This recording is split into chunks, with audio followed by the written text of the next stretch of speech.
Good evening and welcome to the Laughing Monkey Music Show. Today we have on John Hiler. How are you? Great. How you doing? Good. We're gonna break the fourth wall. We've been talking for days now. Epic, epic. If we All my plants have died. if we printed up a script on it, it would be bigger than like the Bible, both I know, testaments. right? We're on page Um, 754, I think. so we're gonna do a little show. We're gonna talk about he's on last time as a producer, but his band, this excellent band, has some music out which I've been digging and it's been out on my page. We're gonna talk about the album and promote it. He's got some good stuff going on. The band is actually I'll let you introduce your band. It's your show. Okay. The band is called Aerosol. Aerosolmusic.com is the website. There's all, links on all the different social media, stuff like that. And it's sort of what would you call it? Star-studded cast of people, illustrious musicians from various walks of life, and they've come together to help me make this record. So it's been amazing. And this record is special because you started with some members and you've lost somebody. Yeah. You share that the beginning stages of this. Sure. Well, a little backstory.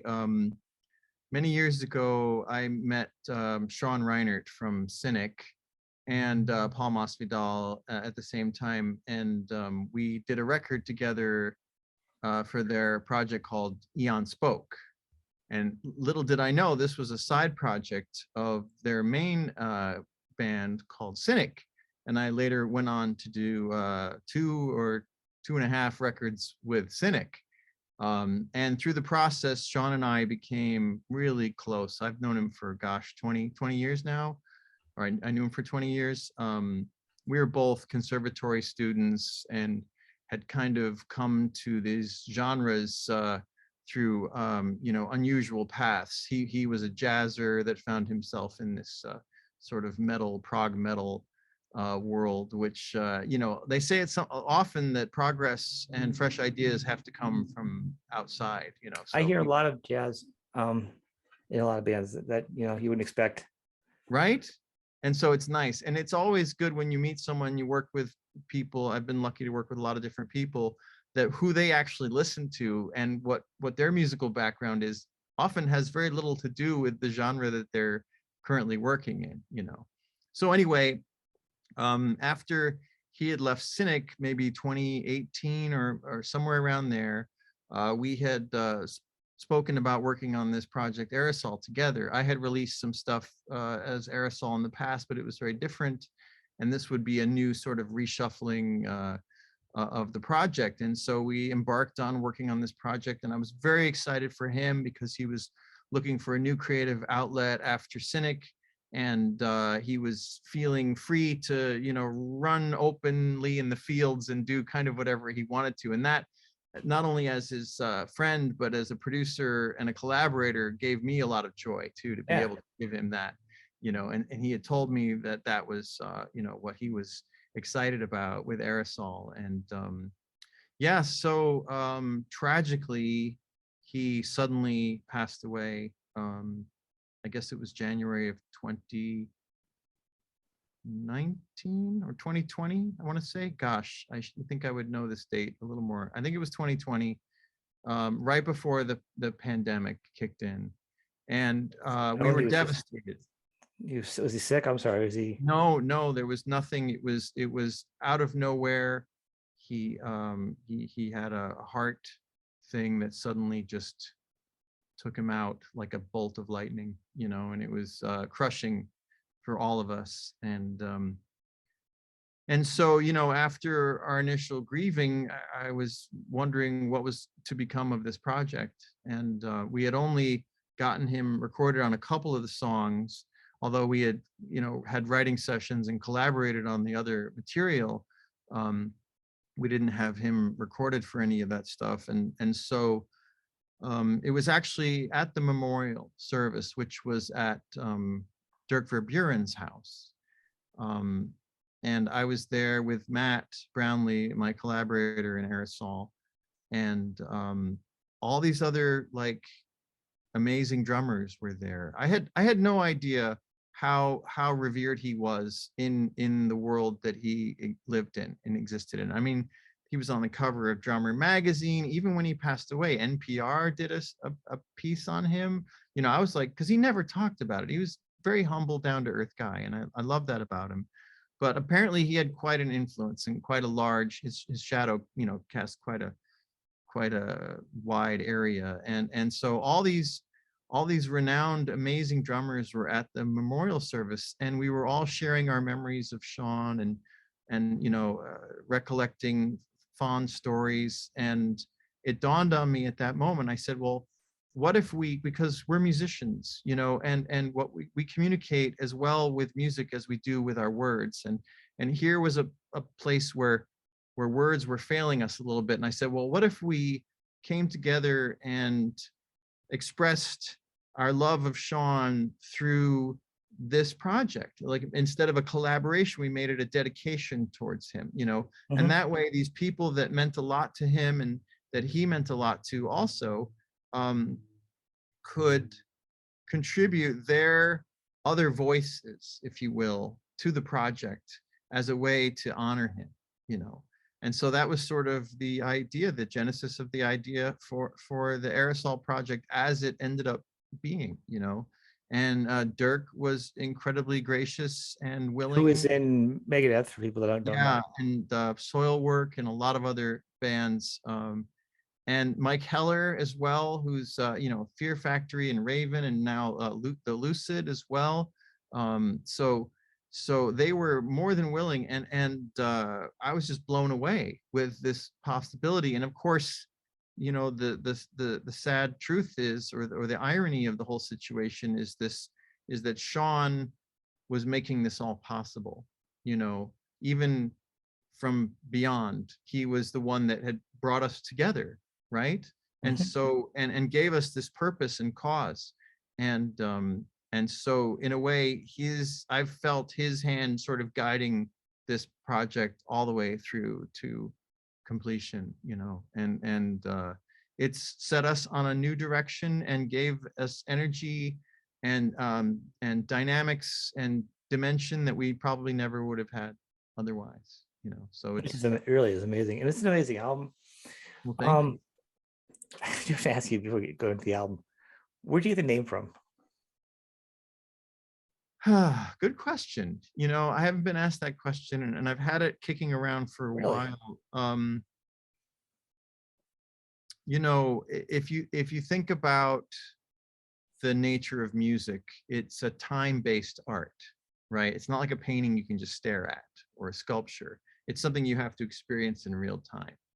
And, you know, if you look at science and talk about atoms and molecules, you realize that, you know, everything that we consider to be solid and material is really just mostly empty space, right? And in a way, the beauty that we have in our lives is a very transient, momentary thing. You know, everything is transitional. Everything's constantly in a state of flux and change.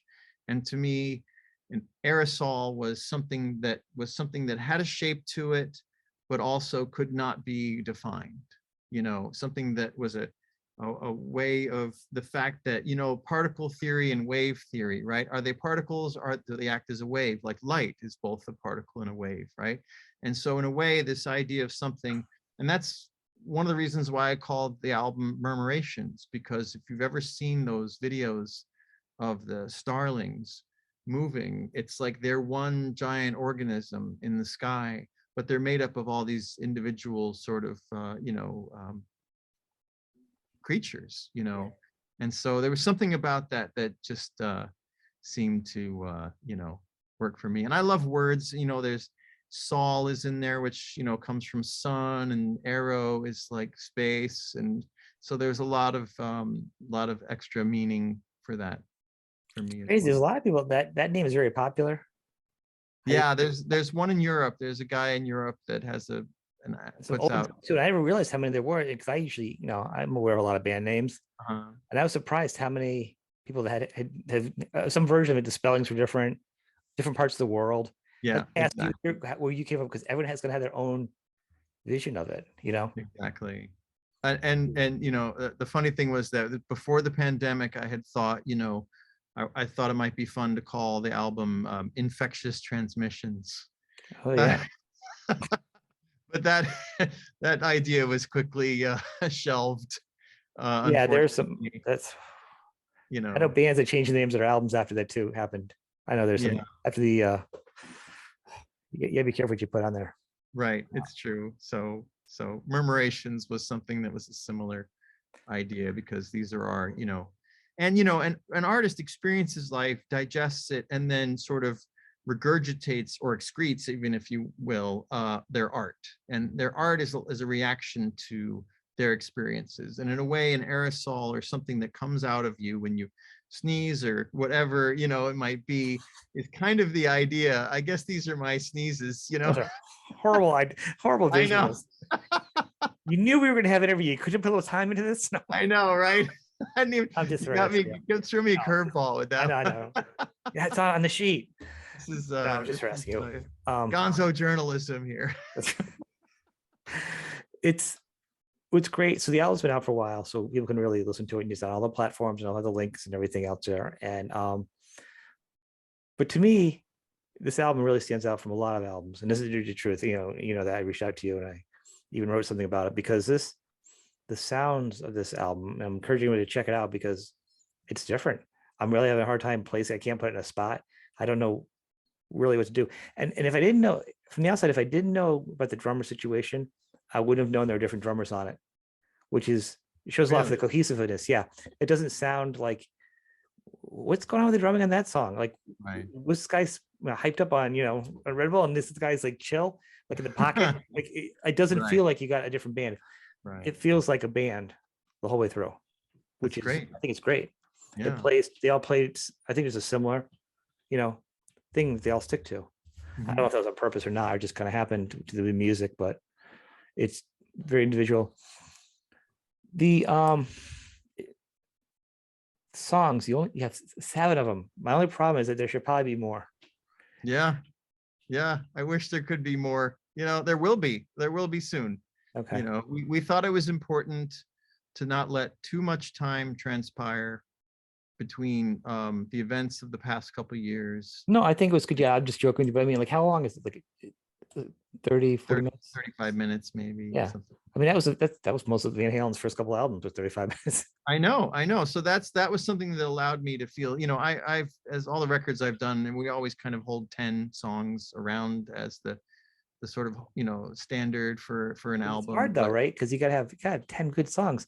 Like this, the Right. thing about this one, you're done. You're like, I wish there was more songs on it, which is a good sign.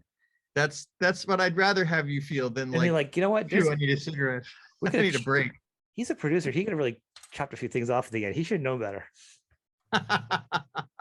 So and that's the thing. So you're singing on it and you're a keyboardist and like I said earlier, you have a very beautiful voice and it almost sounds different in some of these songs too.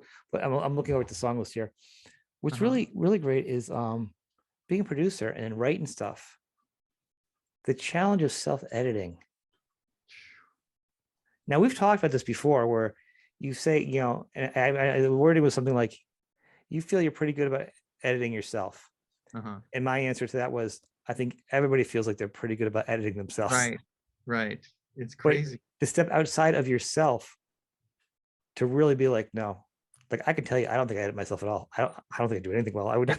It's really hard. I mean, I'm lucky to have been making records for so many years with other singers and to have all that experience, because there's, I can put my producer hat on and I can take off my artist hat and listen to myself with relative objectivity. Never as much as I could another singer, but I've gotten over the cringe of having to listen to, take after take of my own vocals, which is, never my top most exciting thing to do any given day. But you really have a good voice. I'm not surprised. I didn't know you as a singer. Well, thank you. Talking to you and hearing your voice, me used to your regular voice, and then hearing you sing. And that's and I do want to give credit to Matt too. Matt sings some leads on Nevermore and some other parts of like in Breathe, the ending. He's taking more of a lead role. you know, his voice is also really great, and it Yeah, works well with mine, and really his all great. harmony all amazing too. So that's you know, to be fair, he's in there, he's in the mix there too. It's but the songs are crafted in a way, I think, because you've done production, they don't meander off to nowhere land. They're really well crafted. They don't. Thank you. There's nothing excessive about it. Like it doesn't go like, well, it's each song has, kind of like when like when the Beatles were putting out all their albums, like the songs were a song. It was no fat. It was just really just a good fit. Right. You know, but then let's see. That being said, the musical journey you're on inside of it, and the space between the notes and stuff, and the sounds, don't make it feel like you're locked into a certain thing. There's the journey inside of the song, but there's no blow on the song either. Well, thank you, because that's actually was one of our goals, was in this sort of idea, and as grandiose as it might sound, you know, to try to come up with something that was a new hybrid, right? And the parameters were such that, to be authentic to myself, I had to include more than just standard pop chords, you know, and sensibilities, because that's doesn't reflect as much of my background, even though I've been working in that field for many years. Mm-hmm. So it was the idea of, say, prog, or jazz fusiony almost vocabulary, but put it into the format and the structure of pop songs, which is, it's like subconsciously the kind of pills that we can easily swallow, right? Like a little intro, a verse, some sort of bridge or pre-chorus into a chorus, and sort of get to those sections with the same sort of pacing and tempo that modern listeners are used to. You know, this isn't the 70s No, this anymore. isn't like, yes, who I love very much. It's not like that. And I lost my train of thought. It was frustrating. I can't put it in a genre. I can't figure out what it is. And I'm really pretty good about finding. Well, I know, and that's, see, it's funny because crazy that's a actually, because goal, but it also is frustrating because a lot of people that work with product, whether it's promoters or labels or whatever, they need to know what bin to put it in their mind. And when you create something that doesn't fit into a category, it's harder for them. well, to do before it. we had the shoegaze version of rock, of being alternative, the first version, to me, was when you're seeing like, oh, it's alternative. It was like Fishbone and alternative to what was going on in the mainstream was what it was. It wasn't Seattle sound. It kind of almost exclusive to me. But hearing this, and then used to what music's out now, it felt like to me like when I first heard like Faith No More, compared to what was on the radio, and you're like, oh, it's familiar, but I've never heard this before. Yay, that's great. That's You know what I'm great. saying? So that's It's such a delicate balance. I've once talked about it, about like, think about the analogy of food. If I told you I had a brand new food that was like blue paste on top of a purple circle, I'm you'd in. be like, ugh, I don't even want to try it. But if I said I've got a new flavored hamburger, you'd be like, I'm all over it. Let's try it out, right? Right. So it's that delicate balance of people want to try something new, but they want really like a variation on something that they're familiar with, because it's much easier barrier to overcome. Right. You know, if we were to make bleep bleep bloop, you know, whatever, people would be like, what is that? You know, I mean, but you if it's feel like something certain really, similarities and riffs and stuff. It's not. I mean, it's not Faith No More by any means. What I'm saying is, it's the similarity of the stark contrast of what's going on now and what you heard. You're like, whoa, this is sounding different. That's what I that's mean. It's great. and it's Yeah. exciting too, because it's fun. It's good. It's not arena rock. It's not. I wouldn't call it prog rock. It's got different melodies from different types of music. It's almost like you could. I feel like you could even take each piece of the song out, like take the melody of Delilah, and you Mhm. could probably put an acoustic guitar there. Like Right. you could probably build. It's like when you go to a place and get like a big sandwich, those big monster sandwiches from those family Right. grinders. There's enough cold Right. cuts to take them all out, and you can make a couple meals. Right. Right? Right.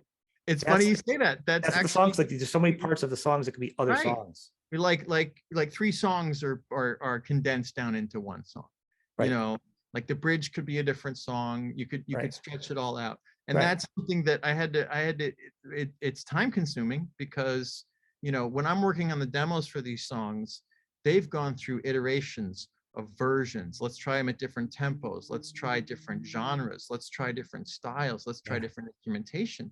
And I would work up quick demos in all these different, sort of versions, like how a painter will do many different little studies, little small versions of the painting to try to get a sense of the form and the shape and the colors and the palette, all that stuff. So I did many different demos of the songs in different genres, and what you're hearing is sort of like the best of all of those. Like I could trace the bass line of this song back to this one demo. I could trace these background harmonies back to a different version. There's 3 songs in each one. There's 7 songs. I'm a real jerk. There's a lot more songs than I thought. So it's really 21 songs, Yeah, right? 20 And songs. if I was smart for streaming, I should have split them up into different cues.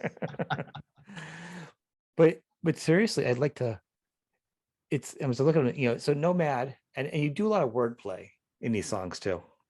Yeah, I like that. I like that too. I like words. Yeah. So you'll sing one thing, but it really kind of means something else, or it's almost similar, almost same word to the way you're singing it, like with Nomad or right, what else you do? Whatever that's called. Within Choker, Nevermore, you do that too. I think you do it in a couple songs and some of the choruses where they kind of lean into that, which is fun. Yeah. What so like for Nomad and Choke, and even like Nevermore, like actually step back. Say Nevermore and Delilah. Those have some really probably the most commercial. Do you think melodies in them probably for pop? They are. I mean, they are radio friendly. They're less challenging, I guess you might say. Right? They're a little more sort of face value. A little more straightforward. I learned like early on, I didn't have to try to, build the Taj Mahal every time I did a song, even though there's a lot of stuff still packed in there, I actually sort of have to hold myself back or I'll never actually finish anything, So if I keep adding and changing, and finishing a song, calling it done itself is its own muscle. That's a very different thing from starting it or from working. We had it for so long too. I mean, yeah. It's good. It's finished. I'm looking at the songs. There's 7 songs and they're great. It's everywhere. I want people to get it. So you also talk about some additions to the merch songs. You want to share a little, or what's that? You have some merchandise and some stuff going on? Oh yeah, we're working on a store right now. We're putting together all the different things here. I've got I'm wearing one of the prototypes right now, just the album cover on a shirt. So we're stoked about that. We're going to have a grand opening of the merch store March. We're going to make it March. And we'll have, t-shirts, hoodies, caps, maybe some backpacks, just pretty much anything you would find in the merch store. The important thing is that in Sean's honor, we're donating profits to the Trevor Project, which is a 24/7 hotline for LGBTQ youth that are at risk. And so we wanted to give to a cause that was important to him and therefore important to us as well. So we're going to do like bundling with download codes, and we're going to have a deluxe package. We're even going to do like stems for those people that are interested in listening to like high res stems and stuff like that. Wow.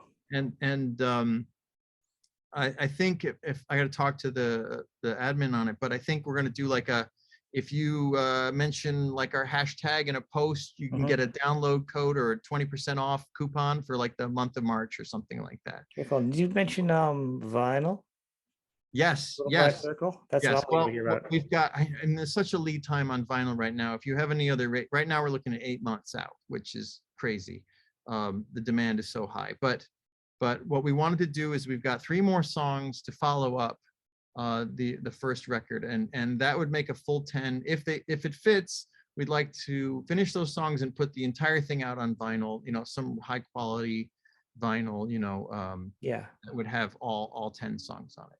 It's not going to be like the Styx Paradise Theater 8-track I had as a kid, and it goes like best of times and you rock and it goes down and then you have to click track 3. Oh man, goes over, goes best of time, goes back up again. I don't want to sing it because I don't have to pay copyright on it here. But okay, I'll take you back. I loved Styx Paradise Theater vinyl was laser etched Oh, on one side with the entire album cover on the actual vinyl nice. in laser etching. My parents had the 8-track of the Paradise Theater, so that's how I know.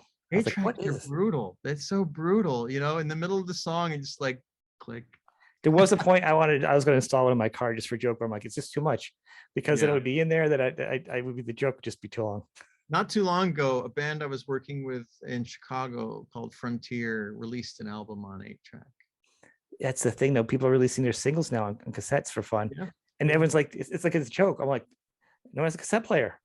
Right, It's like a exactly. thing now. You're like, are you kidding me? Dude, barely, you can't even, I mean, I had someone ask me for a CD of the Aerosol record. I'm like, huh?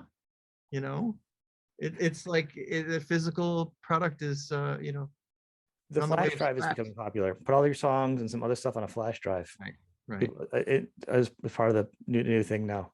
That's a good idea. In fact, we should look into that for the merch thing, because then we could have it like preloaded with like Yeah, the stems put or everything on whatever. it. I want points on that one, by the way. I like that. You're in. No, but Put it- seriously, there's some people, artists that like to have their whole catalog on it, Yeah, why not? and because it all fits on that, and it's there. I mean, you can plug a flash drive into anywhere in your computers. You can plug in your car. Yeah, except our new Mac laptops. We need to get the adapter. I get a Yeah. USB 3.2 flash drive or I something. know, I know. I have an adapter on mine. Take off the side of mine. Of It's course. beautiful. Yes. Looks like an Exactly. octopus arm. I know. I It's know. awesome. Mine's going to the Ethernet cable for the And then you got another thing off of that, and then you're just daisy chaining everything off that one little thing. dongle hell. I know. It's Like the Beastie yeah. Boys say, we got the ill peripherals. It's the worst, man. It's the worst.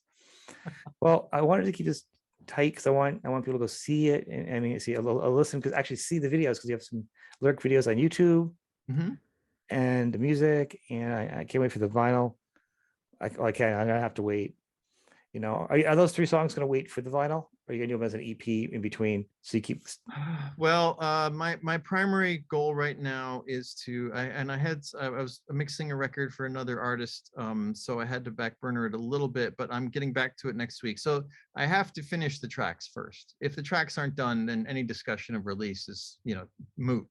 So I get placeholders, you know, Yeah. just empty space, empty I track. we're done, so I didn't know. Right? No, I mean they're done in the sense of demos, but like I said before, I do extensive demoing, and then it takes a process of actually bringing in all the musicians and having them play in the parts and stuff. Okay, like that's down the road then. Yeah. a little bit, yeah. I mean, I was hoping for this month, and that's probably going to be a little tough at this point. So, you know, maybe we can finish the songs in another month, and it might be good to put them as digital before we do the vinyl. I know if you guys do like a 3-song EP, and then you bundle them all as vinyl when that comes. Exactly. The kids like to have the content up. I'm just telling you. They do, and that was my goal, you know. But you know, best laid plans of mice and men, as they say. So it's tough. This has been great. You know, I love your band. I love your music. I love what you do. Thank you so much. Thanks for being on the show. It's an honor to be on here and to you know, talk about it. It's humbling, and it's, I don't know, it's, you know, to be on your show is really amazing. Well, I appreciate it. Thank exciting, you know. Too much credit. You'll be back again. We like to jibber jabber. I know we have to come up with more reasons. I have to put out more releases just so I can come back on the show. I always have ideas for shows. Trust me. All right, let's do it. Right. I'll have that for something else then. I want to thank you for the show, man. Thank you so much.